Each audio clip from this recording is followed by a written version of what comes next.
श्रीकार्तिकेय पंचकं विमलनिजपदाब्जं वेदवेदान्तवेद्यं मम कुलगुरुनाथं वाद्यगानप्रमोदं रमणसुगुणजालं रङ्गराङ्गागिनेयं कमलजनुतपादं कार्तिकेयं नमामि।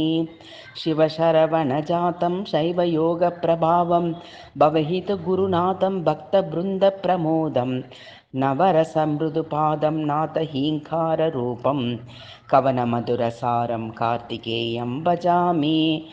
पाकारातिसुतामुखाब्जमुदं बालेन्दुमौलीश्वरं लोकानुग्रहकारणं शिवसुतं लोकेशतत्त्वप्रदं राकाचन्द्रसमानचारुवदनं रम्भोरुवल्लीश्वरं ह्रीङ्कारप्रणवस्वरूपलहरीं श्रीकार्तिकेयं भजे।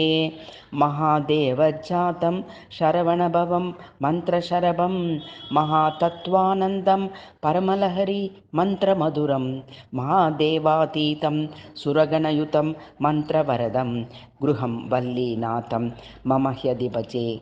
रुद्रगिरीशं नित्याकारं निखिलवरदं निर्मलं ब्रह्मतत्त्वं नित्यं देवैर्विनुतचरणं निर्विकल्पादियोगं नित्यानन्दं निगमविदितं निर्गुणं देवदेवं नित्यं वन्दे मम गुरुवरं निर्ममं कार्तिकेयं।